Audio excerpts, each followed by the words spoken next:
ये कहानी 16 साल के रोजर नाम के लड़के के ऊपर आधारित है जो अपने घर की सारी औरतों के साथ घबाघब करके उन्हें प्रेग्नेंट कर देता है और वो अपने इस महान काम को किस तरीके से अंजाम देता है वो हम आज की इस एक्सप्लेनेशन में देखने वाले हैं। आज मैं जिस मूवी को एक्सप्लेन करने वाला हूँ इस मूवी का नाम है what every French woman wants और ये मूवी 1983 में रिलीज हुई थी। मूवी के स्टार्टिंग सीन में हम 16 साल के रोजर को देखते हैं। रोजर अपनी स्कूल की छुट्टी की वजह से अपने घर आ रहा था। तब उसके घर की एक मेड मिस लपीते उसे घोड़ा गाड़ी से लेने आती है और घोड़ा गाड़ी चलाते समय मिस लपीते के हिलते हुए पपीते देखकर रोजर उसे घूरने लगता है। ये चीज मिस लपीते भी नोटिस करती है लेकिन वो उसे कुछ नहीं कहती। घर पहुंचने पे रोजर की माँ उससे पूछती कि तुम्हारी पैंट पे मेयोनीज कहाँ से लगी। लेकिन यहाँ हम व्यूअर्स को पता है कि घोड़ा गाड़ी चलाते हुए मिस लपीते के हिलते हुए पपीते देख के रोजर खुद को नहीं रोक पाया था। तभी रोजर की मौसी मार्गेरिटा उससे बोलती है कि इस उम्र में ये सब चीज नॉर्मल है और ये कह के वो रोजर की पैंट साफ करने लगती है। रोजर की एक छोटी बहन भी थी जिसका नाम बर्था था। उसके बाद बर्था रोजर को जंगल में ले जाती है जहाँ मिस लपीते भी थी। तभी लपीते रोजर के सामने ही साइड में जाके हल्की होने लगती है और ये देखकर रोजर की आंखें बाहर आ जाती है। उसके बाद रोजर को किसी की चिल्लाने की आवाजें सुनाई देती है और जब रोजर वहाँ पे देखने के लिए जाता है तो वहाँ उसे उसी के घर की एक मेड उर्सिला किसी और के साथ जंगल में मंगल करती हुई दिखाई देती है। जिसके बाद रोजर वहाँ से भाग जाता है क्योंकि उसे लगता है कि वो एक गलत दुनिया में आ गया है। उसके बाद सीन स्विच होता है और हम पूरी फैमिली को एक साथ खाना खाते हुए देखते हैं जहाँ हम व्यूअर्स को पता चलता है कि रोजर की माँ काफी ज्यादा स्ट्रिक्ट है। शाम को रोजर जब सोने की कोशिश कर रहा था तो उसे बाहर से कुछ आवाजें सुनाई देती है और जब वो कमरे से बाहर आता है तो वो देखता है कि एक नौकरानी घोड़ी बन के खड़ी है और कोई उसके पीछे से बजा रहा है। ये देखने के बाद रोजर की फटके चार हो जाती है और रोजर वापस सोने के लिए चला जाता है और बिस्तर में उसकी छोटी बहन बर्था छुपी हुई थी। तब बर्था उसे बताती है कि मिस लपीते ने मुझे बताया कि हमारी मासी मार्गेरिटा अभी भी वर्जिन है। जिस पर रोजर उससे पूछता है कि वो अभी तक वर्जिन क्यों है। जिस पे बर्था उसे बताती है कि उन्हें मर्दों से डर लगता है और इसलिए उन्होंने अभी तक शादी नहीं की है। तभी वहाँ अचानक से नैनी केट आ जाती है और केट का काम बर्था का देखभाल करना था। बर्था के वहाँ से जाने के बाद केट रोजर का ब्लैंकेट हटाती है जिस पर रोजर अचानक से डर जाता है क्योंकि रोजर का पप्पू खड़ा हो गया था और उसे देखने के बाद केट भी उससे थोड़े बहुत मजे ले लेती है। अगले दिन बर्था रोजर को एक नदी के किनारे ले जाती है जहाँ उसके घर की सारी मेड नहाते नहाते एक दूसरे से अपना सीक्रेट शेयर कर रही थी। बर्था और रोजर अपने घर की 4 मेड को चुपके से देख रहे होते हैं। तभी नदी के किनारे के पास 3 नमूने आ जाते हैं और ये तीनों भी रोजर के घर में काम किया करते थे और वो तीनों अपना पप्पू बाहर निकल के उन मेड्स के सामने ही हल्के होने लगते हैं और वो अपना स्पाइडरमैन उन मेड्स को दिखाने लगता है। तभी उर्सुला बोलती है कि तू शेर तो मैं सवा शेर हूँ और उर्सुला उन तीनों को अपना पिछवाड़ा दिखाने लगती है और उसके पिछवाड़े के दर्शन बर्था और रोजर पेड़ के पीछे छुपके से कर रहे होते हैं। अगले सीन में रोजर की बड़ी बहन एलिसा अपने पापा के साथ आती है और सब लोग उसका वेलकम करते हैं। एलिसा आते ही सब लोगों से गले मिलती है लेकिन जब रोजर की बारी आती है तो वो उसे फोरहेड किस करके वहाँ से चली जाती है जिस पर रोजर सोचता है कि मेरे अंदर कांटे लगे थे क्या। तभी बर्था रोजर को एक चर्च में ले जाती है जहाँ दोनों छत पर छिप जाते हैं। तभी वहाँ मार्गेरिटा आती है और वो चर्च के पादरी से अपनी सारी बातें बताने लगती है और वो पादरी से बोलती है कि जब से रोजर यहाँ आया है तब से हर रोज मैं सपने में उसके साथ धक्का पेल करती हूँ और ये सारी बातें रोजर भी सुन रहा था। ये सुनने के बाद रोजर बहुत ज्यादा खुश होता है और बहुत ज्यादा एक्साइटेड हो जाता है जिसके बाद वो पादरी के जस्ट बगल में गिर जाता है और पादरी इन दोनों को रोजर की माँ के पास ले जाता है जिस पर रोजर की माँ पादरी से बोलती है कि आप ही बताओ कि मैं इन दोनों के साथ क्या करूँ। जिस पे पादरी उसे बताता है कि तुम रोजर के पिछवाड़े पे मार मार के उसके बंदर के पिछवाड़े की तरह लाल कर दो तभी इसे समझ आएगा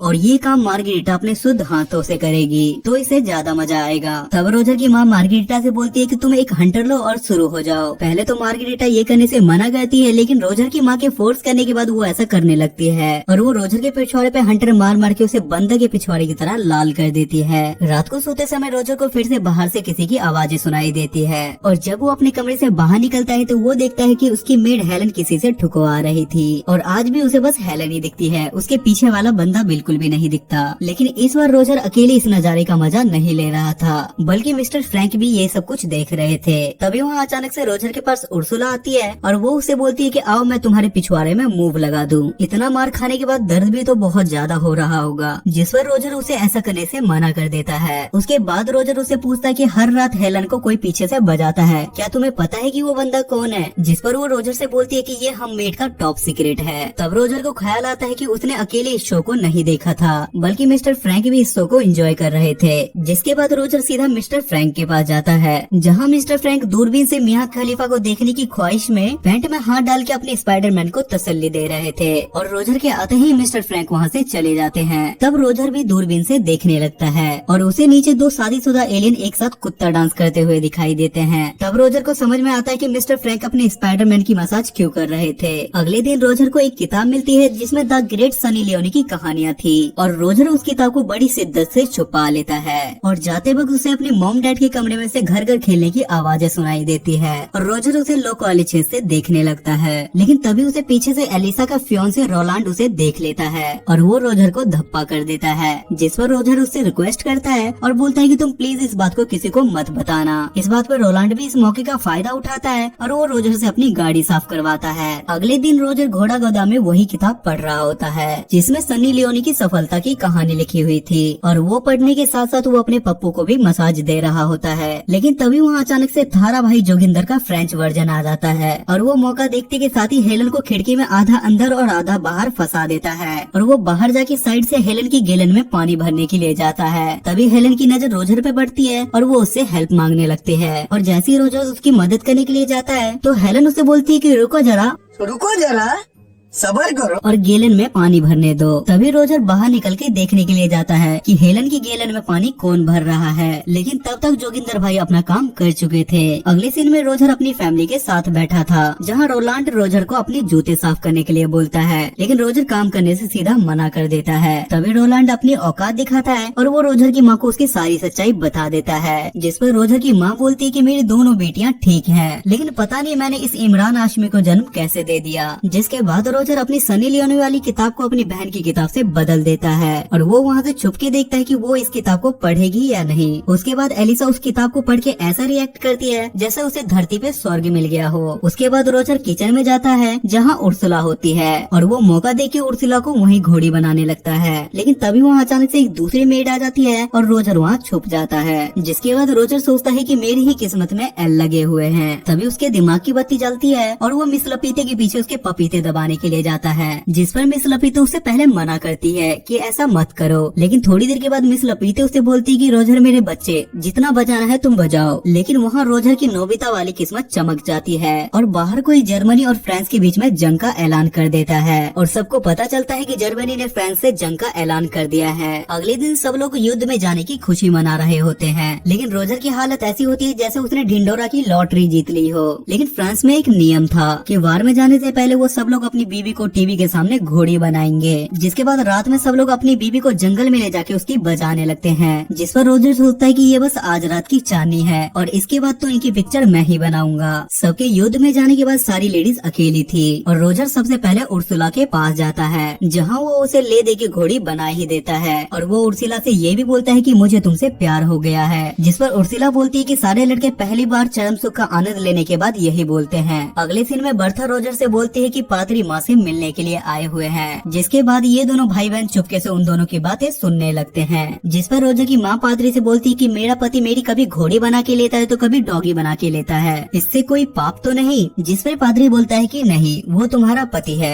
वो तुम्हारी घोड़ी बना के ले या तुम्हारी डॉगी बना के ले, इसमें कोई दिक्कत नहीं है। लेकिन तभी रोजर की माँ रोजर को देख लेती है और वो बिना देर किए बाहर आ जाती है। अगले दिन बर्था की नैनी केट हमें दिखाई जाती है और वो नदी किनारे बैठ के अपनी जुल्फे सवार रही थी, लेकिन तभी वहाँ रोजर भी आ जाता है और वो पानी में जंगली सुअर की तरह तैरने लगता है। पहले तो रोजर केट से मजे लेता है, लेकिन जैसे ही वो देखता है कि वो भी राजी है तो वो मौके पे चौका मार देता है और वो दोनों वहीं पे घबाघब करने लगते हैं। अब रोजर पूरी तरीके से अल्टीमेट हरामी बन चुका था, जिसमें रोजर सोचता है कि अब सारी औरतों का मटका मैं ही फोड़ूंगा। और अगले दिन रोजर का बाप छुट्टी लेके वहाँ आ जाता है और रोजर देखता है कि मार्गरेटा और केट उसके माँ बाप को घर घर खेलते हुए देख रहे हैं, जिस पर रोजर उनसे बोलता है कि तुमसे ना हो पाएगा और ये बोल के वो वहाँ से घर में चला जाता है। ये देखकर उसके माँ बाप हैरान हो जाते हैं और रोजर को वहाँ से भगाने लगते हैं। जिसके बाद मार्गरेटा अपने कमरे में सोने के लिए चली जाती है, लेकिन रोजर उसके कमरे में उसे धप्पा कर देता है और उससे पूछता है कि क्या तुम अभी तक वर्जिन हो, तो आओ मैं तुम्हारा गेम बजा देता हूँ। जिसके बाद वो दोनों घबाघब करने लगते हैं। उसके बाद हम फिर से हेलन को देखते हैं जो चाय नाश्ता लेके आ रही थी, लेकिन इस बार युद्ध में जाने की वजह से उसकी बजाने वाला कोई नहीं था। तभी वो रोजर के कमरे में जाती है और और रोजर उसे पीछे से पकड़ लेता है और वो उसे घोड़ी बना देता है। अगले दिन रोजर एलिसा के पास जाता है जहाँ वो घोड़ों को घास खिला रही थी, जिस पर रोजर उसे बोलता है कि आज मैं तेरी भी पिक्चर बनाऊंगा। पहले तो एलिसा उसे ऐसे करने से मना करती है, लेकिन थोड़ी देर बाद बोलती कि हाँ मेरी पिक्चर बनाओ और हाँ पिक्चर में मुझे घोड़ी का रोल देना, जिसके बाद रोजर उसे भी घोड़ी बना देता है। अब रोजर सारी औरतों के बीच पॉपुलर हो गया था और सारी औरतें बारी बारी उसके पास काम 25 करवाने के लिए आती थी। दिन बीतते जाते हैं और ये सिलसिला चलता रहता है। एक दिन एलिसा रोजर से बोलती है कि मैं प्रेग्नेंट हूँ। तभी रोजर देखता है कि रोलांड भी वापस आ गया है, क्योंकि अब युद्ध खत्म हो चुका था। उर्सिला और मार्गरीटा भी उसे बोलते हैं कि मैं भी प्रेग्नेंट हूँ। और ये सुनने के बाद रोजर के पैरों तले जमीन खिसक जाती है, क्योंकि अगर उसके मॉम डैड को ये बात पता चली तो उसके मॉम डैड उसे नंगा करके सारी जगह घुमाएंगे। तभी रोजर उर्सुला से बोलता है कि एक नेल पॉलिश लेके आओ और वो उस नेल पॉलिश को एलिसा के बेड पे लगा देता है और बोलता है कि तुम कुछ भी करके रोलांड के साथ घबाघब कर लेना, जिससे रोलांड को लगे कि एलिसा अभी भी वर्जिन है। उसके बाद वो अपनी मासी से बोलता है कि आप फ्रैंक से शादी कर लो, वो आपको बहुत ज्यादा पसंद करता है। और ये सुनने के बाद वो दोनों शादी के लिए मान जाते हैं। उसके बाद रोजर उर्सुला के पास जाता है और उसे शादी के लिए प्रपोज करता है, लेकिन उर्सुला उसे मना कर देती है क्योंकि वो पहले से किसी और को पसंद करती थी।